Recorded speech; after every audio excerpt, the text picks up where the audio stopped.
Welcome everybody, my name is Christy and I'm the head trainer and nutritionist at 68 Fitness, and today we're going to talk about how you can get started in a gym. So maybe you've had a long period of time off, maybe you're a newbie and you've never ever been to a gym.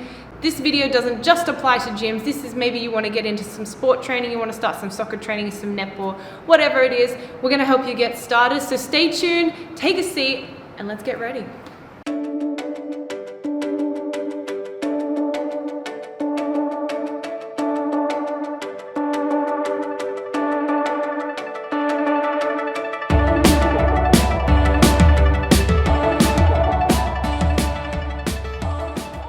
All right guys, first things first, just know that if you are just starting training, don't compare yourself to everybody else in the class or everyone else that you see at the gym. Understand that you are the newbie, and these people who are here training next to you, beside you over there, they have been training for 6, 12 months, maybe many years, and it takes time to gain fitness, and it takes time to gain muscle, and it takes time to gain strength. It's okay to train at your own pace. It's okay to do things that may be slightly different to what's prescribed in the class, and it's okay to do things slightly different to the person next to you. You need to do what works for you, and you need to start from the beginning, and you need to be okay with that, and that's fine. You will increase your fitness and you will increase your strength, but it does take time, and as long as you stick to it, it will definitely happen. Now guys, there is not really any totally incorrect or totally correct ways to start exercising. The only thing I can really recommend is try and start with compound movements or functional training movements. So all this means is multiple muscles moving and working together at the same time. I wouldn't get started on things like bicep curls or tricep extensions and things like this. Yes, combine them into circuits or workouts and stuff, but make sure you're doing mostly overall full body workouts right at the beginning to get started. Also, make sure you've got some sort of cardio aspect into your workout as well. What I like to do with my clients when they come and train with me one-on-one or in group training, I make sure that they're doing full body movements and also combining short bits of cardio within their workouts too. So it might be something like walking lunges, then they might do step-ups onto a box, and I might give them a short amount of work on a rower, maybe 200 or 300 meters, and I would encourage them to do it at a moderate pace. A lot of movements like picking things up off the floor, where you're doing a lot of bending over and picking up, things where you're going down onto the ground and getting up, maybe you're going up and down onto a box, maybe you're sitting on a box and standing up, doing things where you are mimicking everyday movements such as getting out of bed, getting off the lounge, getting down onto the floor and getting back up. These movements are going to prime your body a little bit faster than doing isolation movements such as like tricep extensions, like I said, and bicep curls and things like that.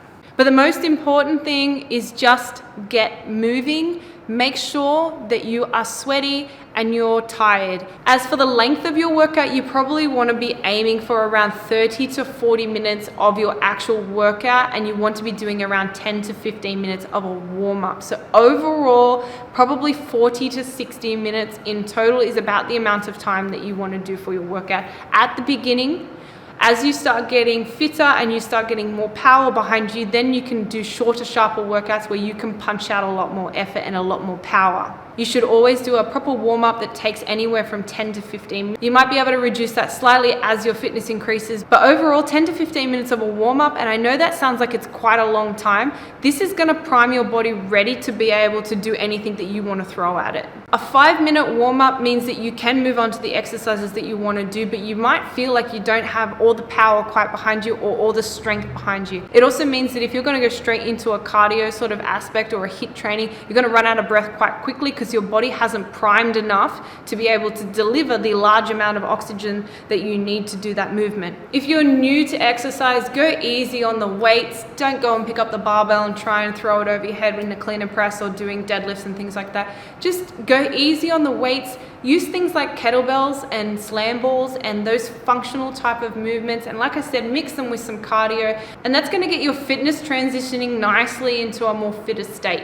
If you're just starting out and you're someone who has back pain, knee pain, or any other sort of joint or issues and things going on like that, I would recommend speaking to a trainer, or at least speaking to your gym and seeing if someone can advise you or even just look out for you. And guys, if you're new to a gym and you don't know how to do an exercise, go and ask someone for help. Even if you get a PT session just once, and just ask them to show you how to do basic movements like squats and things like that, because if you don't know how to perform those movements correctly, you're going to set yourself up for injuries and you're going to greatly delay your fitness. And guys, if you are someone who experiences back pain or knee pain or any other sort of problems that may interfere with your exercise, I do highly recommend going and speak with someone who knows what they're talking about and that can help you, because sometimes you just need to be shown a different exercise or be shown in a different way, and it can totally take away all of your pain. There are pretty much ways to work around nearly every exercise. You will find that most of the movements that you can't do, there's probably an alternative or some other way that you can do it. And 9 times out of 10, I can usually find a way for my clients to do an exercise to help them either avoid pain or to learn how to do a particular movement. Or the other thing you can do is also find a replacement exercise that gives similar benefits. Just know that you're probably going to run out of breath really quickly. That is going to be the first thing that you notice when you start to exercise. It's going to take you 10 minutes into the workout and you're going to feel really short on breath. This is normal. This is your fitness level, and this is the ability of your body being able to transport oxygen around your body to your working muscles. This is perfectly okay. Don't try and hide or hold your breath because other people can hear you breathing heavy, because I see it all the time.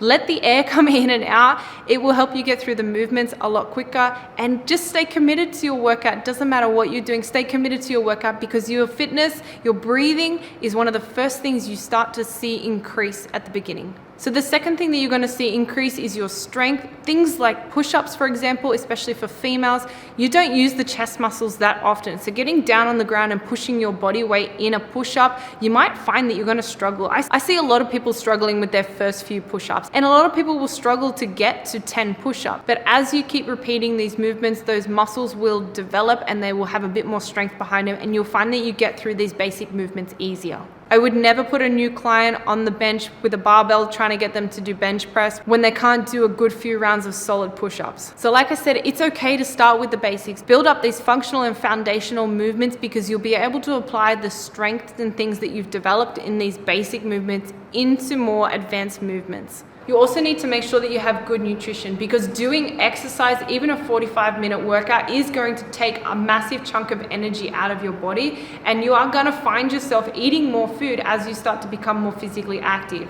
And the more physically active you get, your appetite and your calories are going to keep increasing. And one of the biggest setbacks that you can have with fitness and strength training is that all these things are happening and getting stronger, but your calories and your intake of food is not increasing to match the extra output that you're doing. So this is going to greatly set you back with your fitness and your strength. So you need to be okay that as you see your fitness and strength increasing, it is okay to have a higher appetite, and it is okay to eat more calories, as long as the extra calories that you are eating are of nutritional value and they are to support your training. So do make sure you've eaten enough food to support the training that you're going to do each time you go and do your training, because you may end up with low blood glucose levels, which is going to make you feel lightheaded and dizzy, and you're going to feel really weak. And sometimes people get that really cold like flush or rush over them, and that's just everything just dropping out. So do make sure you've had enough food to support the work that you want to do in your new training regime. But guys, ultimately the best advice that I can give you is just get started.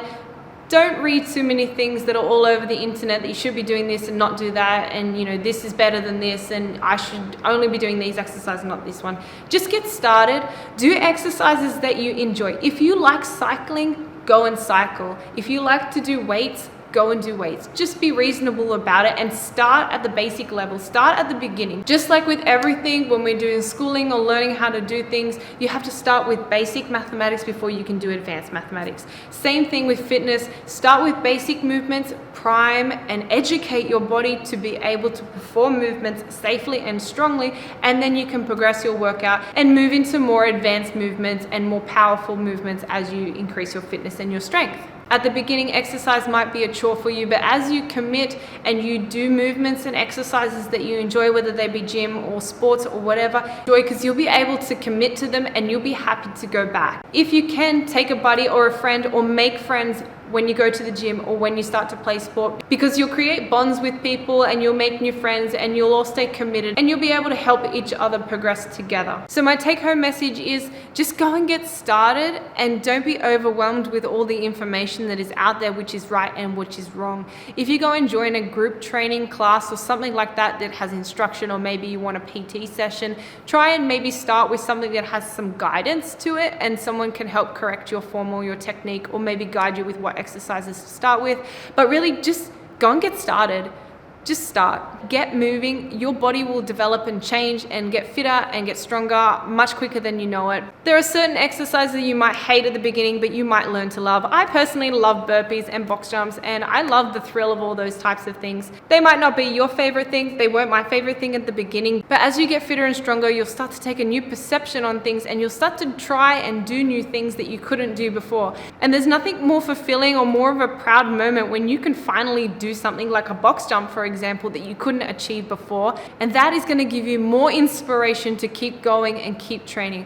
So do the things you love, enjoy your exercise, enjoy your food, enjoy training, go and get started, and just try to establish a routine that you can stick to and commit to. If it becomes too difficult, then guys, you're going to stop going. So thank you so much for watching. Again, I hope this video was useful in giving you some inspiration and motivation and some insight into just a few of the basics about getting started into fitness, or maybe you're coming back after a long break. So please help support our channel by giving us a thumbs up, hitting the subscribe button. We've got more content over here coming, our most recent and most popular videos. We've got links in the description below for everything you need. And guys, send us a message, write us a comment, let us know what you think. And I can't wait to see you all again in the next video. Take care, guys.